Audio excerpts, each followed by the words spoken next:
नमस्कार दोस्तों, आप देख रहे हैं क्राइम फाइल्स और मैं हूं आपका दोस्त विश्वजीत। और आज की कहानी है उत्तर प्रदेश की। उत्तर प्रदेश का एक शांत और सीधा सादा इलाका। यहाँ की गलियों में बच्चों की हंसी, मोहल्ले के दुकानदारों की आवाजें और चौपाल पर बैठे बुजुर्गों की कहानियां गूंजती थीं।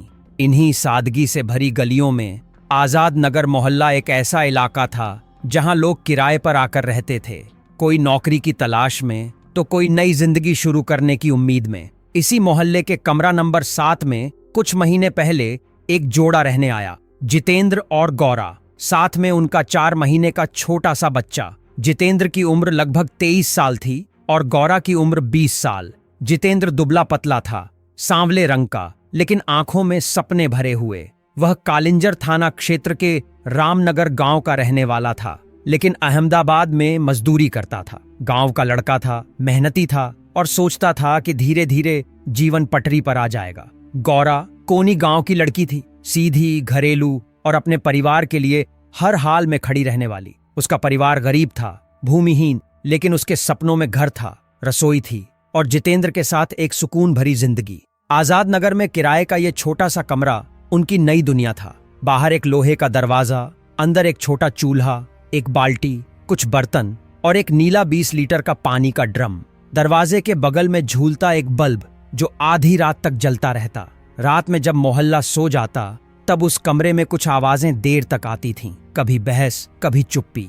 उनकी शादी अप्रैल 2024 में हुई थी और तभी से दोनों के रिश्ते में खटास घुलने लगी थी। कोई बड़ी वजह नहीं थी, लेकिन छोटी छोटी बातें धीरे धीरे पहाड़ बनती गईं। एक ओर जहां जितेंद्र को लगता कि ससुराल वाले उसकी इज्जत नहीं करते, वहीं गौरा को लगता कि जितेंद्र की अपेक्षाएं कभी खत्म नहीं होती। बाइक की मांग, अपने तरीके से रहना और हर बात पर गुस्सा। गौरा की मां ममता देवी कई बार समझाने आती थीं, लेकिन हर बार बात उलझ जाती। उन्होंने कई बार कहा, बिटिया सब्र कर, नया नया घर है, वक्त के साथ सब ठीक हो जाएगा। लेकिन वक्त बीतता गया, हालात और बिगड़ते गए। गुरुवार को रात के लगभग 9 बजे ममता देवी ने बताया था कि उस दिन जितेंद्र ने फोन करके गौरा से कहा, मैं अहमदाबाद से लौट रहा हूँ, आज रात तक पहुँच जाऊंगा। गौरा खुश थी, माँ के घर से खाना बनवाया, खुद लेकर आई, बच्चे को सुलाया और इंतजार करने लगी। शायद मन में सोचा होगा कि इस बार सब ठीक हो जाएगा, शायद सोचा होगा कि इस बार जितेंद्र का व्यवहार अलग होगा। लेकिन शनिवार की दोपहर मोहल्ले के लोग अपने अपने कामों में व्यस्त थे, लेकिन रामकुमार प्रजापति जो मकान मालिक थे, उन्हें कुछ अजीब सा महसूस हुआ। कमरे से एक तेज दुर्गंध आ रही थी। पिछले 2 दिन से कोई हलचल नहीं थी, न बच्चा रोया, न चूल्हा जला, न कोई आहट। उन्होंने दरवाजा खटखटाया, कोई जवाब नहीं मिला। उनके घर में से कोई आवाजें नहीं आ रही थीं, एकदम सन्नाटा था। फिर उन्होंने तुरंत पुलिस को सूचना दी। जब पुलिस ने दरवाजा तोड़ा, अंदर का नजारा देखने के बाद हर कोई स्तब्ध रह गया। फर्श पर जितेंद्र, पास में गौरा और कोने में चादर से ढका हुआ उनका 4 महीने का मासूम बच्चा।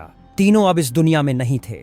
कमरे में अफरा तफरी का आलम था। पानी का नीला ड्रम गिरा पड़ा था, बाल्टी उल्टी थी, कपड़े बिखरे हुए थे, चूल्हे पर आधा पका खाना रखा था। गौरा के चेहरे पर झगड़े और संघर्ष के निशान थे, मानो उसने किसी अनहोनी से खुद को बचाने की कोशिश की हो। मौके से कोई सुसाइड नोट नहीं मिला, लेकिन बाद में जितेंद्र के भाई गोविंद ने पुलिस को एक फोटो दिखाई, एक सुसाइड नोट जो जितेंद्र ने अपने फोन में लिखा था। उस नोट में सिर्फ 2 नाम थे, ममता देवी सास और सवलिया कुमार ससुर। जितेंद्र ने लिखा था कि उसकी सास उस पर झूठे केस की धमकी देती थी और मानसिक रूप से प्रताड़ित करती थी।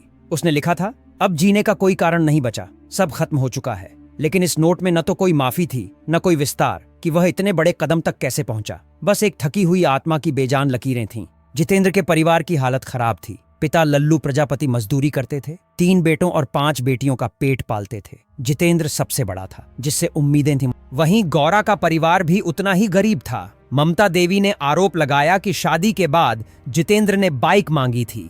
मेरी बेटी को मारता पीटता था। जब घर आता तो गौरा मायके नहीं आ पाती थी। गोविंद, जितेंद्र का छोटा भाई जो देहरादून में मजदूरी करता था, एक पारिवारिक कार्यक्रम में शामिल होने घर आया था, लेकिन किसी को अंदाजा नहीं था कि उसके लौटने के कुछ ही दिन बाद ये भयावह घटना घटेगी। पुलिस ने चारों के मोबाइल फोन जब्त कर लिए हैं, जितेंद्र, गौरा, ममता देवी और गोविंद के। इनकी फॉरेंसिक जांच चल रही है। अभी तक कोई अवैध संबंध या तीसरे व्यक्ति की मौजूदगी का कोई सुराग नहीं मिला है। प्रथम दृष्टया मामला घरेलू कलह और मानसिक तनाव का लग रहा है, लेकिन पुलिस सभी एंगल से जांच कर रही है। 3 दिन बीत चुके थे, लेकिन मोहल्ले में अभी भी सन्नाटा पसरा था। हर कोई यही पूछ रहा था, क्या ये त्रासदी टाली जा सकती थी? क्या कोई वक्त पर हस्तक्षेप कर सकता था? एक माँ जो सिर्फ बेटी को खाना देने भेजती है, एक बच्चा जो अभी ठीक से बोल भी नहीं पाता, और एक पति जो शायद अपने ही मन के अंधेरे में डूबता गया।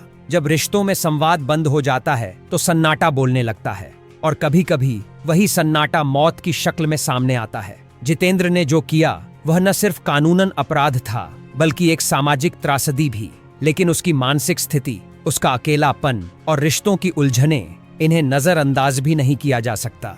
क्या हम समय रहते मानसिक तनाव को पहचानते हैं? क्या हम अपने परिवारों में, पड़ोस में, ऑफिस में किसी के चेहरे पर छिपी बेचैनी को देख पाते हैं? क्यों आज का इंसान इतना अकेला है कि उसे मौत आसान लगती है? यदि आप या आपके आसपास कोई व्यक्ति मानसिक तनाव, घरेलू हिंसा या अकेलेपन से जूझ रहा हो, तो उसे अकेला न छोड़ें। उससे बात करें, उसकी सुने, उसके साथ समय बिताएं। भारत में कई काउंसलिंग हेल्पलाइन हैं जहां आप संपर्क कर सकते हैं। यह कहानी जितेंद्र, गौरा और उनके मासूम बच्चे की नहीं है सिर्फ, यह कहानी हम सबके समाज की है, जहां संवाद कम हो गया है, संवेदना गुम हो रही है और तनाव बढ़ रहा है। आज कमरा नंबर 7 खाली है, लेकिन वहां की दीवारें अब भी चीख रही हैं। काश किसी ने उस रात सिर्फ बात कर ली होती।